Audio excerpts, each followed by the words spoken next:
Before we get started, just a quick reminder that we now have a Substack. It's called Book of the Day.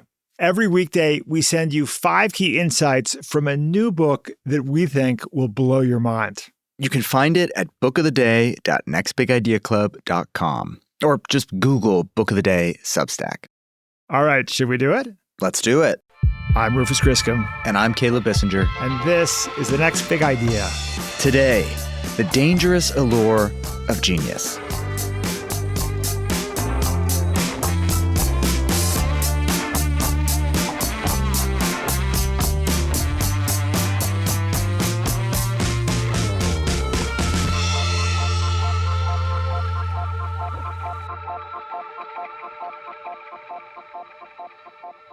All right, Caleb, why don't you set up today's show?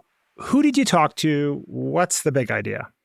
Yeah, so I sat down with Helen Lewis. She's a staff writer at The Atlantic, and she's just published this new book called The Genius Myth. And her big idea is that our obsession with genius, which stretches back centuries, that obsession, she says, is poisonous. Interesting. But does she believe it exists? Does she think it's a real thing? Yeah. I mean, she points out that there are many acts that we should celebrate as genius, right? The theory of relativity, the light bulb, Sgt. Pepper's Lonely Hearts Club Band. But she's against this idea of the lone genius because to her, and she has a lot of science to back this up, that vision obscures the truth that behind most great innovations and artistic endeavors, there's a strong element of collaboration and also of luck. Absolutely. And her other problem with genius is that when we pin that label on someone, we're saying this person is special, this person is superior. And that can be licensed for all sorts of bad behavior. I think we've all seen this out in the world. And it can also be used to justify the concentration of power, of privilege. So it's a really toxic and dangerous label when overused. Yeah, I can see that. And what does she propose instead? Yeah, I mean, I don't want to give away the ending, but I'll say this. Helen wants us to ask, what if genius isn't a person at all? What if it's something that happens between people? Oh, wow. I love that. That totally resonates for me.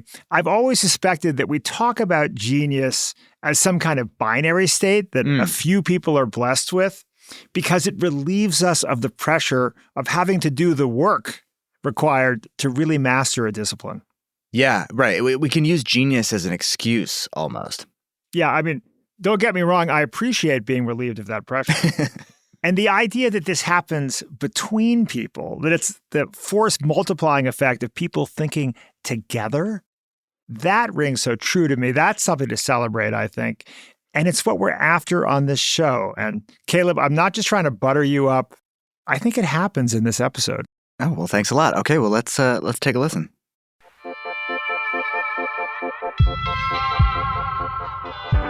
Helen Lewis, welcome to The Next Big Idea. Thank you for having me. When you close your eyes and you picture a genius, or at least the societal construct of a genius, who do you see? For me, I see that picture of Einstein with the crazy hair and his tongue out. And I think he has become the symbol of scientific genius. I remember when I was watching the Super Bowl a couple of years ago and he popped up in, I think it was a Verizon advert. What's up, Einstein? My network has gone kaput. You tried to save a buck on it? I got what I paid for. Not so smart. Nah, you're still a genius. But And I just thought, this is a bit of a come down, isn't it? From special relativity to, now he's flogging telecommunications equipment. But that is because he left his image rights to Hebrew University in Jerusalem. And they have been very keen ever since to license his image. I think something like $250 million worth a year of image rights that they grant. And so, he has become our kind of cultural idea of a kind of smart person. Let's dig a little bit into this concept of genius. Like, you wouldn't deny that Einstein was in many ways a brilliant guy, came up with some interesting ideas. There are people out there who create paradigm-shifting art or world-changing inventions. So what's the myth element here? Yeah, I don't mind a bit of iconoclasm, but Einstein is terribly overrated. Might be a bridge too far on that one. What I mean is myth in the sense of story. And I mean that there are a set of stories that we tell about high achievement and about the kind of people who have great success. And the other thing I think I'm very keen to stress is that genius is not a kind of objective category of achievement. There's something about it that is mythic. You know, it is about these kind of big lives, these big personalities, and people who kind of matter because they come to represent either their nation or the age or a political argument. So that's what it means. It means myth in the sense of world-spanning story. And you make it really clear in the beginning pages of the book that you want to demolish this myth. And that's a strong word, demolish, right? Why do we need to get the wrecking ball out? Like, what is this myth doing to us on a societal level and as individuals? Well, I think it's obscuring the view of what's actually going on, which is a real shame, because if we end up downplaying the role of collaboration, the role of scenius, this brilliant word from Brian Eno that's about kind of places and times that are really creatively fertile. I studied art and thought that we were obsessed with this sort of individualistic idea of genius. You know, Picasso's a genius, as if it was all in his head. But when you look closely at the history of any one of those people, you find that they were part of a whole scene. They weren't just kind of individual working completely on their own. There were lots of people all watching each other. So I then came up with the word scenius, which is the sort of intelligence of a whole community. If we kind of deny the way that humans are deeply interlaced with each other, then we're missing the full richness of the story. And one of the things that you find when you look at the history of creativity is that quite often breakthroughs come from two ideas just colliding in a really interesting way. And that's the thing, is you want to try and set up those creative collisions. So the more people are just locked into this idea of themselves as the kind of, you know, the great statue on the plinth, that actually they're really locking themselves out of a kind of great access to things that could, you know, develop their talent even further. Okay. But then why won't our obsession with the statue on the plinth, the lone genius, this special class of people who are just better than the rest of us, why won't that die? Helen says it's because this myth is really deeply imprinted on us. In the book, she follows it through time, watching as different eras shape it, corrupt it, weaponize it. It's a story that spans 475 years, from Renaissance workshops to 20th century operating rooms to today's server farms. And it begins with a forgettable Italian painter named Giorgio Vasari. In 1550, he wrote a book called The Lives of the Most Excellent Painters, Sculptors, and Architects. He was mustard keen on Michelangelo, so Michelangelo features very heavily in it, but Leonardo, Brunelleschi, lots of these figures that you would associate with the Renaissance. That's a term Vasari invented, by the way. He was writing about artists we now think of as some of the greatest of all time, the GOATs. But they weren't always seen that way. Before Vasari came along, artists were just manual laborers, no different than carpenters or blacksmiths. He changed that. He transformed craftsmen into great men. And so there are different kind of archetypes that he sets up. So Michelangelo's is the kind of the idea of struggle, you know, the divinely inspired struggle and the effort that he put into painting the Sistine Chapel. Vasari also paid close attention to all the ways Michelangelo was peculiar. He slept on the floor, subsisted on bread crusts, almost never took a bath. Michelangelo wore the same pair of dog leather boots for so long that when he finally took them off, a layer of skin went with them. He was precocious, obsessive, flagrantly and fragrantly inattentive to personal hygiene. Vasari transmuted Michelangelo's oddity into specialness, and his specialness into genius. Leonardo da Vinci's archetype is the kind of scatterbrain polymath, the guy who's just, you know, has these lightning bolts of thoughts constantly course him through him and he can't settle to any one thing. And both of them are kind of bittersweet in their way. This is the word that I kept thinking when I was writing it about the way that we talk about genius, is there's always something given but something withheld or something taken away, that we always kind of instinctively feel that there should be a cost for this kind of great talent. It feels kind of narratively right. Leonardo hasn't left the smallest set of, you know, he's left a decent collection of drawings. He left lots of great sketchbooks. He left a number of important paintings, but there's always a feel it's not enough. But that's what makes his myth bittersweet. The Last Supper is a really good example of that. You know, the fact that one of his signature paintings, between that and the Mona Lisa, is one that's literally flaking off the walls, fits our myth of him that he's just slipping through our fingers. For Vasari, the explanation for genius was simple. God did it. He wrote of Leonardo, "Sometimes, in supernatural fashion, a single person is marvelously endowed by heaven with beauty, grace, and talent in such abundance that his every act is divine and everything he does clearly comes from God." But what happens to genius when God leaves the picture? Which he did, in the Enlightenment, 150 years after the Renaissance. Turned out science was pretty good at explaining the mysteries of the universe. Isaac Newton formulated the laws of motion. Edward Jenner showed that a vaccine was better than prayer at preventing smallpox. Ben Franklin showed that lightning was electricity, not, as previously believed, the wrath of God. You'd think these discoveries about how the world really works would squash people's need for magic. But instead, they intensified it. So I think there is an argument to say that the geniuses move into that gap left by religion in order to kind of make the world seem still kind of extraordinary and touched by the transcendent. Because if you think about the way that one of those Renaissance artists would have framed what they were doing, right? They were making art for the glory of God. Whether they believe that or not is out of the question, but that was the frame in which everybody accepted that you were building the cathedral, you were painting the picture, and lots of that art was devotional and religious. That fades away, and you get this much more individualist kind of idea comes in. And the other thing is, Renaissance is about rebirth. It was about going back to classical traditions. So you then move through into more of a time in which originality begins to be the measure by which artists are kind of measured. There's not like 1 year where suddenly it switches, but there is this steady, sort of slow drift into these kind of idea of this kind of class of special people. There was a kind of galaxy of like demigods, basically, who were having these kind of big dramatic arguments amongst themselves. Okay, let's pick out some of the words here. Demigod, originality, special people.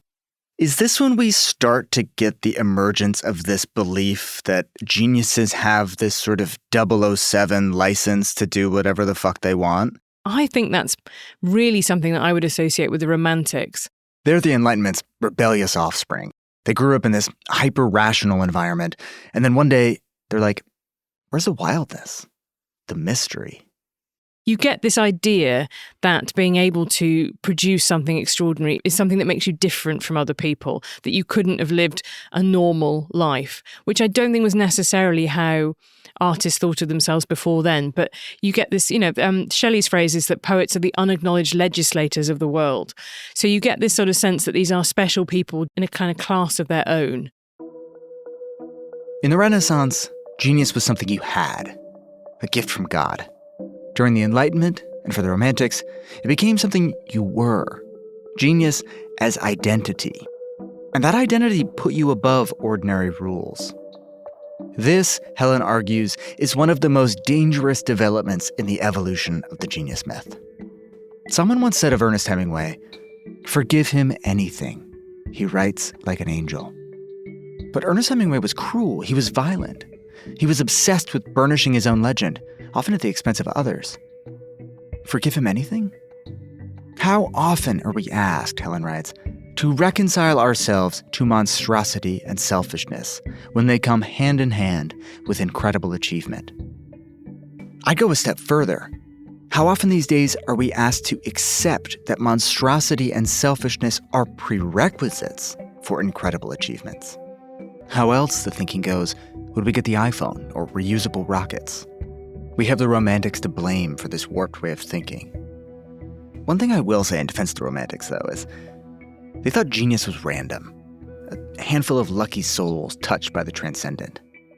The next generation, Helen writes, rejected the romantic ideal of geniuses as eccentric, iconoclastic, unworldly figures. From now on, she says, genius would not be a random lightning strike or a visitation from the gods. It would be dissected, exposed, explained. It was a grand undertaking, and it opened one of the darkest chapters in human history. When you move into the Victorian era, you begin to enter the kind of high age of taxonomy and the idea that you can kind of go around classifying stuff. I mean, this is the age in which lots of, beetles get named after some white guy who slashed through the jungles and claimed he was the first person to see them. There was a kind of proprietorial aspect to nature that I think you see in some of the Victorians, and that applied to genius too. So my flagship example in the book is a guy called Francis Galton, who was a half cousin of Charles Darwin. undoubtedly an absolutely brilliant man, very good statistician, very open-minded and skeptical in some ways. But what he seems to have lacked from everything, having read his diaries and biographies, he seems to have lacked empathy, essentially. And so he kind of decides in some ways that he's going to try and rank all of humanity by specialness.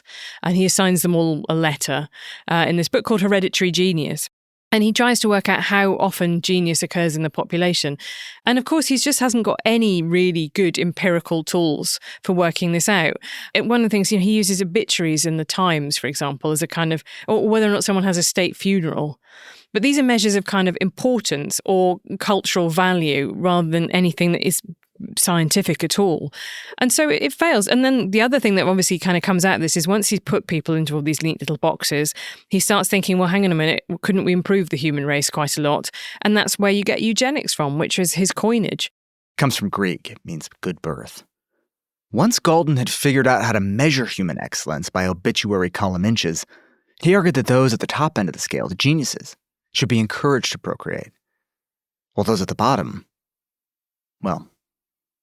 But even the most rabid eugenicists, or genius hunters, as some prefer to be called, even they realized that taking a ruler to an obit wasn't a great way to measure genius. They needed something more reliable. Enter IQ. Except that's not what the IQ test was intended for at all. That was one of the things that really surprised me when I looked into that for the research for this book, was finding out that Theodore Binet came up with this idea of, he was going to find out children's mental ages. Essentially, he was going to test a whole class load of people and find out what you could expect a 6-year-old to do or whatever it might be. And that would then identify the kids who were falling behind and needed some extra help or needed to be held back a year in school or whatever it might be. So it was devised with this kind of therapeutic idea and also with some flexibility in it that you were just, were you typical for your age or not, developmentally? And it then mutates into this idea that there's a kind of number floating around above your head that is innate and kind of fixed and immutable. First, genius was a gift from God. Then, it was a form of magic. Now, it was in the blood. And you could boil that blood down to a number. The outcomes were sinister. The Nazis used low IQ scores, among other criteria, to justify sterilizing 400,000 people. Now, you may be thinking, yeah, but that's the Nazis.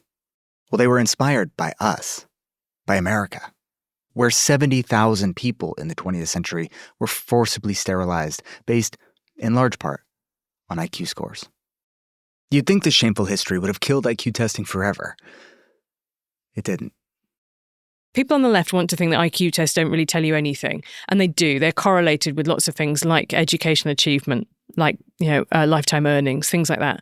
But what they are not is this kind of sacrosanct, immortal number. And I think the other thing that really shocked me researching this stuff was finding out how bad a lot of the scientists doing this were in their working practices.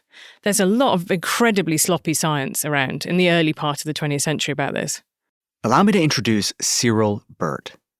He was a British psychologist who believed that genius has a socioeconomic component, that upper-class people are more likely to be brilliant, and more likely to pass on that brilliance because Burt also believed that intelligence is genetic. To prove this, he came up with a clever study. He tracked down twins who were separated at birth. If intelligence was inherited, these twins should have similar IQs despite their different upbringings. His findings were extraordinary. Dozens of separated twins with virtually identical IQ scores. Nature trumping nurture every single time. Burt's findings that intelligence was fixed, unchangeable, and quantifiable in youth were so definitive that it inspired Britain to adopt an IQ test known as the 11+ exam that would determine your educational future at 11 years old. If you passed, you were on track to go to university. If you failed, and most did, your education was pretty much over. There was just one tiny little problem. Burt made it all up. All of it. The twins, the data. He even invented research assistants. Let me just put a really fine point on this. Guy thinks only rich people can be geniuses, designs an elaborate fake study to prove his point, And as a result, millions of kids, millions, are kept out of university. What was Cyril Burt thinking? I found these stories so much from those kind of scientists of people who had shown undoubted promise in their youth, and then something went wrong in middle age. As their own careers began to falter, they began to cling more to ideas about IQ, ideas about race, and which I think is kind of fascinating because I don't know about you, but I do look round the internet now and see some similar tendencies. You know, undoubtedly brilliant people whose kind of career second act is becoming weirdly obsessive about niche things or that somehow speak slightly deeply to their soul. Yeah, well, I think you're describing many of the first generation Silicon Valley founders who have now turned into unusual political zealots and conspiracy theorists. And I think there's a phrase that I think about, which is I think it feels like a lot of people end up curdling in middle age, you know, and that doesn't take away from their achievements in early life, but they get a sense of disappointment or resentment, which is always very odd. People who are objectively very rich and successful somehow feeling that they didn't, you know, that the world hasn't quite given them their due, which I find is kind of fascinating as a psychology. And if I'm honest with you, I don't really understand it. Kara Swisher writes about it a lot in her book, it's called Burn Book, which is about all the generation of guys that she knew in the late 90s and early 2000s, and her kind of feeling that something sort of went wrong with all these people who had such early promise, that they now seem kind of unhappy in some profound way. yeah, I talked with Kara about it on the show, and I feel like something she would observe and that you observe in the book too is that these guys, when they hit middle age, begin to believe that what made them a quote-unquote genius in some domain, whether it's engineering or, you know, rocket science or whatever, suddenly is transferable to every domain under the sun, right? That, you know, if I can land a rocket standing up, I can shave $2 trillion from the federal budget. Yep. Elon is certainly not alone in this weird thing that seems to happen where all of a sudden you believe genius in one domain translates to universal genius in anything you touch. It's this weird Midas touch of genius. My favorite one is very successful business people, usually businessmen, running for political office. And quite often, even if they spend an absolute fortune on their campaigns, they still somehow kind of flame out. And I wonder, you know, I always think that those are worth looking at because is it about the fact that, that you don't listen to your advisors or you think you know it all already? I mean, you mentioned Musk there. A very good example of Musk doing that is him trying to interfere in the special election in Wisconsin, pumping huge amounts of money into wearing his cheese hat, you know, all of that kind of stuff. The Republicans lost that election, and actually the Republicans got the sense that he had become a liability rather than an asset, and he was gently, you know, given his big gold key and shown the door. Come on, you didn't think we'd do a whole episode about genius and not mention Elon Musk. After all. But he's a character, he's a special guy, he's a super genius. We have to protect our geniuses. We don't have that many of them. When we come back, what Elon Musk tells us about the genius myth today.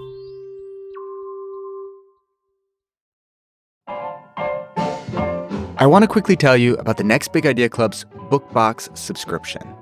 Every quarter, we get our friends Malcolm Gladwell, Adam Grant, Susan Cain, and Daniel Pink to pick the 2 best new works of nonfiction. And then we send them to our subscribers.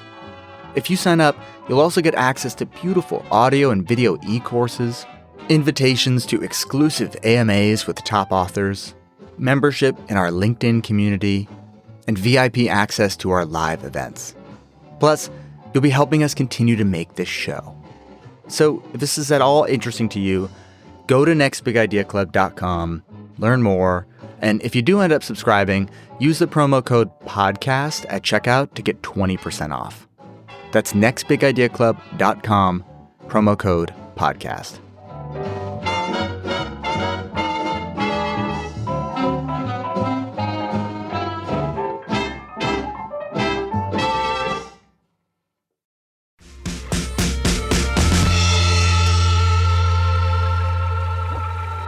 We've done this whistle-stop tour of how genius has evolved from like the Renaissance, the Enlightenment, the Romantics, the Victorian era. And just taking a step back, something that I think emerges and that you write about in the book is that who we lionize as a genius, how we think about genius in different eras is a mirror, right? It says less about that person's ability and more about the values of the time. Is that true? I mean, I'm sure it's not true in absolutely every case, but it's a recurrent enough theme that I think it's notable. And so to stay on, Musk, I compare him in the book to Thomas Edison. And Thomas Edison's nickname was the American Prometheus, after the demigod, I think, who stole fire from the gods and then had his liver pecked out every day. But there was a sense that he was operating at the time that America was the big technological innovator. It was the place of the future. And it was set up in opposition to Europe. Yes, Europe might have had all of those great artists of the Renaissance, but what are they doing these days? The place to be, where all these new technologies are coming from, is America. That was the promise of Musk too, right? Particularly whether it be through electric cars, that this is the future. America's always prided itself on its auto industry, but now here's the future of the auto industry and I represent it. And particularly through space travel. And what is the classic piece of 20th century American self-mythology? It's about the space race and being first to the moon and beating the Soviets, a liberal democracy beating communism to the battle of technological progress. But then, that stalls, and there are a couple of years where America has to hitch a ride on Russian shuttles to get into orbit. And it becomes a really kind of slightly humbling thing that America's fallen behind. And now I think there's a lot of worry about America falling behind China, where, you see these images on TikTok from influencers who go and have you seen the train that goes through the building? Have you seen this is China's 19th biggest city that you've never heard of? And it's just, they built it in the last 2 years. There's a great, I think, tension about the fact that America is, its dominance as the undoubted superpower is under challenge. And therefore, someone to restore that sense of national purpose and the sense that America owns the future is really important. And I think that was the promise of Elon Musk and SpaceX, right? That NASA had become slow and boring and bureaucratic and all the bad things we associate with the public sector. And SpaceX was going to bring the dynamism of the private sector to the space race. And so that's what I mean about him becoming a symbol. I think that's why, apart from his own restless quest for publicity, there was a kind of ready-made fable for him to slot into about American progress. It's good that you use the word fable, because I think part of what the book does consistently is shows that when you actually dig under the story of these fables, you find that there are all sorts of pieces of evidence that complicate them. So it's true with Musk, all the federal funding that propped up SpaceX and Tesla to make them possible. These are not purely private enterprise plays. And it's true with Thomas Edison, who you talked about, who if you actually get under the hood, was a spottier innovator and inventor than history has led us to believe, right? Yeah, he had a lot of vaporware, I think we would now call it, and I was really fascinated reading this because it seemed so modern, and to be reading about this happening at the end of the 19th century is fascinating.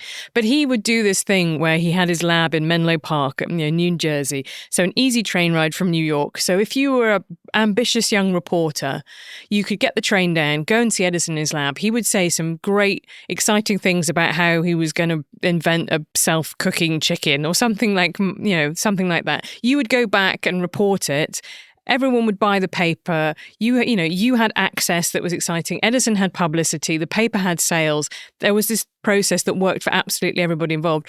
And if the self-cooking chicken didn't ever arrive, it didn't really matter because it was on to the next thing and the next thing and the next thing. So he's a very interesting early example of the hype cycle. But I think people sometimes when they hear this and they hear the title of the book, they think that I'm here to just say that these people were all shit and, we shouldn't ever find anything interesting or praiseworthy about them. And that's obviously not the case for Edison. One of the things that he did, I think, that is least well appreciated is that he put together that lab with incredibly smart people, and he instituted working practices on logbooks and all of that kind of stuff so that actually it was a really generative place to be. People wanted to be there, and it kind of, and they had their 2 a.m. dinners in the middle of the night, and there was a kind of sense of they were extremely hardcore. It would have pleased a Silicon Valley guy. But the example of this that I really love is the light bulb, which is just not a conceptual innovation by Thomas Edison. It's not like he has this idea about the vacuum and the filament. Everybody's had that idea. It's really well known. What he does for the first time is makes it work. And what he does for the first time is comes up with an idea of how you might have a power grid in which you work out a way to charge people for their use of electricity. And those are just two acts of genius, I think, in the sense of a manufacturing problem and a logistical problem. But you can't make the biopic about Edison doing the New York grid. We like the flash of inspiration story a lot more than we like the slow grind of rolling out the power grid, I guess. There actually is a movie about Edison doing the New York grid. Now, Spencer Tracy reaches the very pinnacle of his career. He gives to the screen, to you, his finest performance as Edison the man as well as the genius. His loves. But in order to turn a slow grind story into a flash of inspiration story, it has to take massive creative liberties. Inventing villains, fictionalizing the plot so Edison can defy the odds and save the day with a brilliant last-minute fix. This kind of embellishment is exactly why Helen takes issue with biopics, calling them the great engine of genius mythology. They take the archetypes Giorgio Vasari invented 5 centuries ago and reproduce them in Technicolor. And what you always, I think, you get what I call in the book the deficit model of genius. That's become the default genius story. So there's I can't remember the name of the film, but it's about somebody who is a genius but is troubled. And the tagline was, he's seriously gifted but seriously twisted. And that basically is like, that's all of them. That's just all of them, is this idea that you have this huge gift, but it's also a burden. And you can't live a kind of uncomplicatedly happy life. And then often the villain is which is very satisfying in screenwriting terms. The villain is the talent, right? You are your own villain. You're struggling with yourself. That's ended up becoming the sort of template. And because films have to be so spare, they have to be so focused on the protagonist. The first thing that you get told if you're writing a screenplay that's based on true events is like, these 3 people have got to go.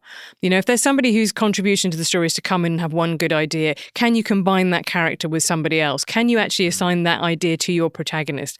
There are all these very obvious ways that you have to manipulate reality in order to make a satisfying film. Chief among those manipulations, the lie that one special person, and only this person, could have made the breakthrough. There's a 1922 paper called Are Inventions Inevitable? And these 2 scientists go through and list dozens of examples of inventions that people basically came up with at the same time. And the telephone being a really interesting example of that. The evolution by natural selection, Alfred Russel Wallace and Charles Darwin were working on at the same time. And, Isaac Newton fought for ages with Gottfried Leibniz about which of them had discovered calculus first. Don't be backwards and coming forwards, I think, is the kind of rubric if you want to be a genius. You will find lots of these people were very zealous about claiming the credit. There are genuinely people who, I think Einstein is a good example. No one else was anywhere in the ballpark, as far as I can see, of general and special relativity at the time that he was. I'm sure someone would have got to it eventually. But there are also even more examples of things like, I think 3 people discovered nitrogen in the same year. One of the ones that gets me is the fact that obviously because of the Iron Curtain, Soviet mathematicians had no idea what people in the West were doing, right? So you end up with all these things like the Cook-Levitin conjecture, where the Iron Curtain falls and they all go, oh, you did that, we did that. That it was like independent evolution. They both got there independently. So genius might have less to do with who you are than where you are. And when? Think about 19th century Vienna, 60s Liverpool, Silicon Valley in the second half of the 20th century. These are places where if you were interested in a particular type of thing, you absolutely should be there. You have the most chance of doing your best work if you would go there. And it's something that I think is really worth thinking about. Paul Graham, in one of his essays, one of the founders of Y Combinator, talks about that. If you're a young person at the start of your career, look at where the most exciting work is happening in the discipline that you want and move there. Like if you want to be doing AI, then I'm afraid you need to be in San Francisco if you possibly can be. Of course, even if you're in the right place at the right time, you still need one more ingredient. Pure, dumb luck. Want proof? Look at the Beatles. One of them gets held down at school, and that's the reason that he's on the bus and meets the other 2. Like Ringo nearly dies, I think, of appendicitis as a kid. Because they've been so exhaustively researched, you can really see the moments that the Beatles almost didn't happen, which is kind of heart-stopping because, I love the music of the Beatles. So this is just, you just think how close you came to not having the Beatles. And I think they're a really good example of people who were immensely talented themselves, but they were also very lucky to meet the right people at the right time. You see all the stuff that George Martin gave them, like all of the production effects and the use of the different track speeds and stuff like that. And actually not just the stuff that he did himself, but the tools that he gave the Beatles. Because, Paul McCartney very famously can't read music. He's an autodidact, he's not classically trained. So there were all of these things that George Martin showed him, who came from both an orchestral arrangement background, but also as a comedy producer. They picked him, right, because he was a comedy producer. They thought he'd have really good timing. And so he taught them a load of stuff and knowledge. They were just so lucky to have him, which they then, being as smart as they were, went and put back into the records. And so there's all of that. There's the role of the Ed Sullivan Show. The fact that they went to America, played one night, and then woke up as the biggest band in the world, which is kind of couldn't really happen now, right? Because what's the biggest opportunity for an artist now? Well, maybe it's like Coachella, maybe it's Super Bowl, but you really only get them if you're already big now. Right. There's not so many sort of star-making places around, I would say. The Beatles got lucky. The right people, the right place, the right technology, the right moment. But here's a twist. They're revered by some as the greatest band of all time, thanks to one final stroke of genius. George Harrison's 27 when they break up, which is wild. just really depressing. Yeah, that doesn't make me feel good. But incredibly wonderful about the fact that they were so productive in those years. And I think there is something that their legend has survived better because they finished, they ended. Not like the Rolling Stones who are still gigging. You just had this perfect capsule. And again, it's like the Leonardo. That's all you get. John Lennon dies in 1980, and then finally, definitively, you are not getting any new Beatles music at that point. And so it's, there's always a kind of yearning wrapped up in that. But it also preserves the legacy of what there was. It's not the disappointing, tour they went on to pay someone's alimony to left to kind of disturb your perfect vision of them. Coming up after the break, the subtitle of Helen's book is A Curious History of a Dangerous Idea. But if this idea of genius is so dangerous, why does she end the book by saying we need it?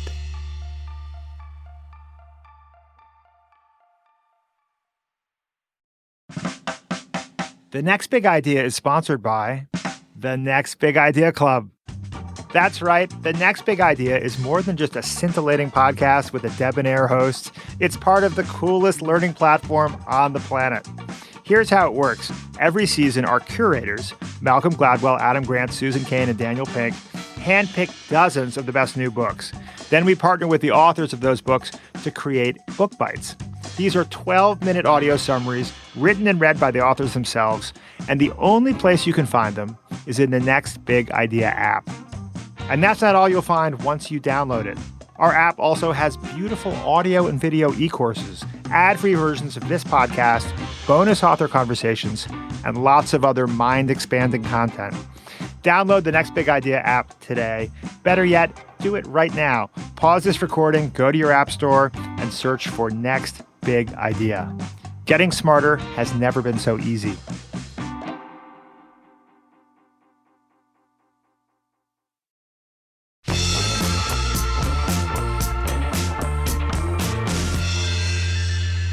In review of your book, The Economist said that we're living in, quote, the high age of genius.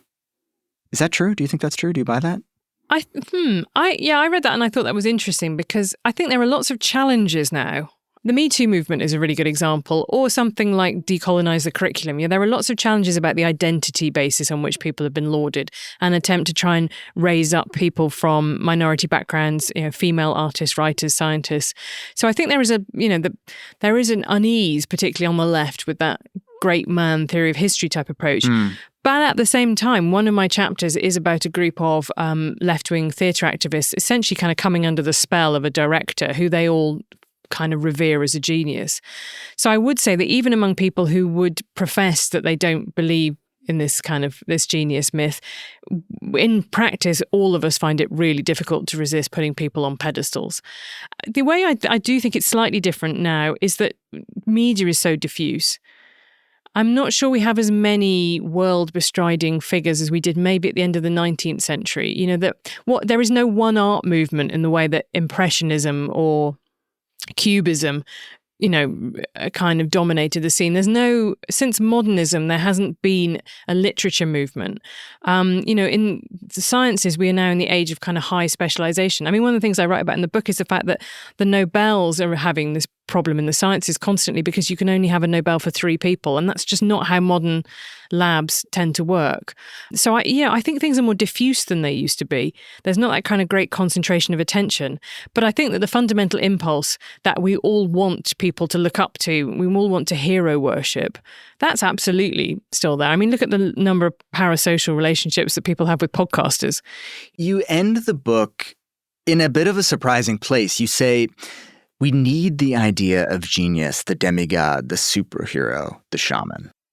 Wait, I thought that's what we were trying to demolish. We need it all of a sudden? What? What did I miss? Oh, right. Well, no, this is me being my concession that the book ultimately won't matter. It's not like everyone's going to read it and go, well, let's never make any biopics like that again. I think we've all learned a valuable lesson, because this is what I mean about we need it. Like, this is why these myths are so persistent through time across, centuries in very different cultures, is that there's something about the way that our brains work and our societies work that we want these larger than life characters, these phoenixes, to be kind of stalking across the plane.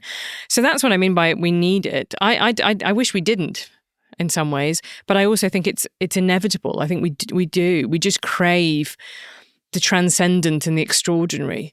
That helps us deal with our own ordinariness, I think, in some ways, particularly if we tell ourselves that these people are just different and therefore there's a reason that they're doing things that we can't do. And that's a kind of way of living with ourselves too. And do you think we will crave it more in the age of AI? Such a good question, because I keep going round and round on this. People in Silicon Valley, the way they talk about AIs is that they think it's a genius. They think they impute a sort of personality to it, and they sort of see themselves as the priest of a sort of super intelligence. Don't necessarily see it. I think that fundamentally this is a myth that's about human connection, and I don't think you can really necessarily... You can impute it to some sort of massive supercomputer, like kind of HAL style computer. You can't attribute it to Microsoft Copilot. The mundanity of the way that actually most people are currently encountering AI really, I think, cuts against that. And particularly now LLMs can just generate infinite reams of text. It doesn't get away from the fact that, when Hilary Mantel died, the British author, a couple of years ago, I found out that she was halfway through writing a book that would have been a sort of riff on Pride and Prejudice, which is one of my favourite novels, written from the perspective of Mary, one of the minor characters who's quite shrewish and mean. And I just thought, oh my God, I want to read that book so much. And now it will never exist, because it was a collision of her mind and and her writing that I love, and a book that I already love. And that's the bit that makes stuff valuable, right? Rather than just, I'm sure I could go and ask any one of the LLMs to generate me a version of Pride and Prejudice written from the perspective of Mary. But even if it was quite good, I don't think I would feel any emotional attachment to it at all. Of course, as soon as Helen and I hung up, I asked ChatGPT to write a scene from Hilary Mantel's unfinished novel. It was grammatically correct. That's about the nicest thing I can say about it. For now, AI is great at producing sentences. Hilary Mantel produced literature. I was giving Helen a hard time before about why we still need the idea of genius, even though it's been so corrosive. But I get what she's saying. In a world without God, or a world where AI is God, we need our human geniuses more than ever. In her book, Helen quotes the historian Darren McMahon, who writes, "Geniuses translated, decoded, and deciphered the mysteries of the universe. Wonders themselves, they made the world wondrous again." Should we forgive them everything because they write or paint or build rocket ships like angels? No, of course not. And we should abandon this toxic belief that if someone is shockingly good at one thing, then they're automatically a superior sort of person. In fact, maybe, Helen says, it makes more sense to call, say, a particular painting genius than pin the label on the person who created it. Guernica is an act of genius. Picasso, who once put a cigarette out on his partner's face, not so much. Helen advises that we start thinking of genius like this. Moments of alchemy. Brief and serendipitous collisions. The beautiful texture of interwoven lives. Helen, it was such a pleasure talking to you. Thank you for having me.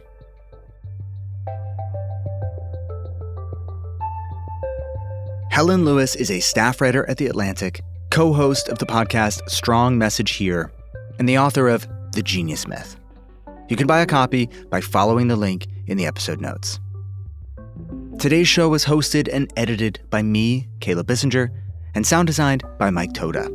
Rufus will be back next week with a 2-part conversation with Dr. Eric Topol, who's going to share an evidence-based approach to longevity.